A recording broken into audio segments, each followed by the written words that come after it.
vagabonds du Vieux-Palais par Jocelyn Chalette.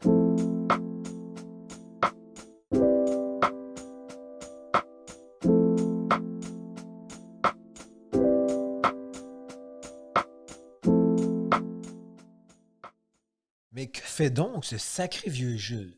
Il aurait dû arriver depuis au moins 1 heure. Jules a pourtant quitté l'observatoire de la montagne coupée en même temps que moi. Je veux bien croire qu'il n'a pas mon sens de l'orientation, mais Saint-Jean-de-Mata, c'est pas si loin de l'Assomption. Nous étions tous chanceux que le ciel du mois d'août ait été si parfait, si dépourvu de nuages. Que rêver de mieux en cette période des Perséides? C'était maintenant une tradition pour nous, les vagabonds du ciel de la Nodière, que d'organiser une nuit d'observation de cette fameuse pluie d'étoiles filantes. Cependant, cette année était particulière, car c'était l'an 1 de notre nouvel observatoire céleste, situé à la cime de la fameuse montagne coupée de Saint-Jean-de-Mata. Il s'agissait d'une simple roulotte, dont le toit possédait désormais 2 parties coulissantes pour autant de télescopes.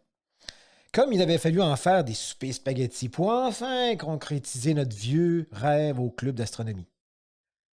Pour bien terminer cette inauguration, nous avions réservé une salle au vieux palais de justice de l'Assomption. Notre activité en cette soirée des Perséides visait bien sûr à nous faire plaisir, nous les vagabonds du ciel, mais aussi à parler aux néophytes de l'observation céleste. Au rez-de-chaussée du vieux palais, nous avions installé plusieurs tables d'information ou de jeux. On y découvrait ainsi la Voie lactée, l'histoire de l'exploration spatiale et, bien entendu, ce qu'était une pluie d'étoiles filantes. Depuis une dizaine de minutes, j'étais monté à l'étage de cette bâtisse bicentenaire pour participer à un café-rencontre autour de nos observations personnelles. La magnifique salle où j'arrivais avait vu la justice se rendre entre 1857 et 1923. L'animateur de nos futures discussions s'amusa à prendre la place du juge, bien juché en haut pour observer toute l'assistance. Moi, j'avais plutôt choisi le banc de l'accusé. Ainsi donc, j'étais là, attendant à la fois que la discussion commence et que je l'arrive. C'est alors que ce dernier se pointa enfin le bout de la moustache. Déjà qu'il avait une apparence bien à lui, habillé comme un mousquetaire d'Alexandre Dumas, avec son ample chemise blanche, ses cheveux châtains aux épaules et ses bas collants qui rejoignaient de courts pantalons qui s'arrêtaient au bas des genoux. À cet aspect original s'ajoutait cette fois un regard perdu, lui qui avait normalement l'esprit clair et l'œil vif. « Mais qu'as-tu fait, Jules? Es-tu passé par Trois-Rivières te prendre un café? » lui dis-je avec inquiétude. « Mais pourquoi tu dis ça, David? » me répond-il sur un ton inhabituel, dénué d'énergie. D'ailleurs, vous avez-je dit que je m'appelais David et que j'étais ami avec Jules depuis nos enfances? Mon apparence, contrairement à la sienne, n'avait rien de bien original.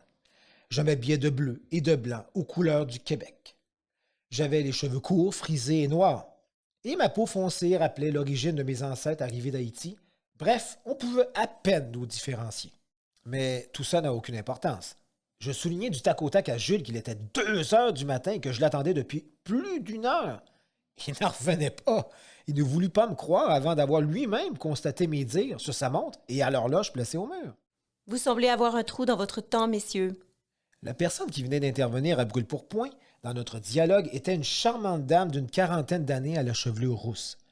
Après une courte présentation mutuelle, nous apprenons que c'est une touriste française fortement intéressée par l'astronomie en général et plus spécialement par les phénomènes spatiaux d'ici et d'ailleurs. Effectivement, cette femme a la particularité de travailler au CNES, le Centre national d'études spatiales, et plus précisément à sa division nommée le Guépin. Le Guépin? Ça mange quoi en hiver? Ma question brute et typiquement québécoise fait sourire Bérénice. Elle nous précise alors que le Guépin est l'acronyme du groupe d'études et d'information des phénomènes aériens non identifiés. En résumé, l'Agence spatiale française possédait un service actif et officiel pour étudier les ovnis. Bérénice en était une enquêtrice depuis plusieurs années. « J'ai l'impression qu'il se passe des choses étranges dans votre région. » ajoute-t-elle sur un ton fort sérieux. Elle poursuit en disant « Bon, le hasard m'avait fait entendre à la radio la publicité de votre activité pour les Perséides. Comme elle était accompagnée de la chanson « Les étoiles filantes » des Cowboys fringants, dont je suis membre du groupe de fans européens, les Cousins fringants, j'avais été tout de suite attirée. J'étais alors sur la Nationale 40, que vous nommez l'autoroute Félix-Leclerc, tout près de l'Assomption.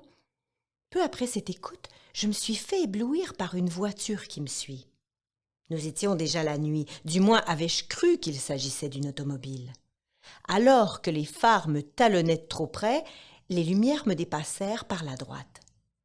Cet empiètement sur l'accotement me paraissait fort dangereux jusqu'à ce que ces mêmes phares décident de continuer leur chemin vers les airs.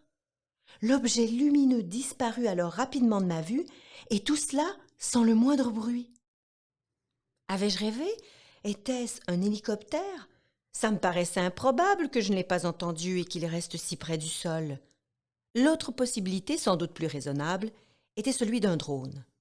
Un petit malin s'amuserait-il ainsi à effrayer les conducteurs? Malgré ma surprise, je pris le relais de Bérénice pour partager à mon tour ma curieuse observation de la soirée. Alors que j'observais les astres habituels au travers du télescope à la montagne coupée, comme Vénus ou Saturne, un objet lumineux capta mon attention. Tandis que je cherchais des étoiles filantes, je remarquai un objet qui se mit à ralentir, en plus de changer soudainement de direction. J'ai tenté de le voir à l'œil nu et même demandé à un autre vagabond de confirmer mon impression, mais rien n'y fit. Pas un autre ne fut témoin. Nos trois expériences étaient troublantes. Assistions-nous à une vague d'ovnis? Jules pouvait-il avoir été victime d'un enlèvement extraterrestre? C'est alors que, par réflexe, il se recula, sans doute craintif que l'on veuille le mettre à nu et le fouiller pour rechercher des traces d'expérimentation sur son corps. À ce moment où la tension grimpait un peu trop, Bérénice prit l'initiative de calmer nos esprits qui s'échauffaient. Son tempérament d'enquêteuse expérimentée du guépin prit rapidement le dessus. Elle nous incitait à mettre de côté nos impressions et de nous en tenir aux faits. Premièrement, nous avons questionné la plupart des vagabonds présents au Vieux-Palais pour essayer de recueillir d'autres témoignages de faits étranges qui auraient pu corroborer les nôtres. Ce fut malheureusement décevant, et nous décidons plutôt de retourner demain sur les lieux de nos mystérieuses péripéties. La lumière du jour, espérait-on, nous apporterait peut-être de nouveaux indices ou, encore mieux, des preuves. Après avoir passé sur l'autoroute à la hauteur de l'Assomption, où Bérénice fut suivie quelques instants, nous avons refait en sens inverse l'itinéraire supposé de Jules.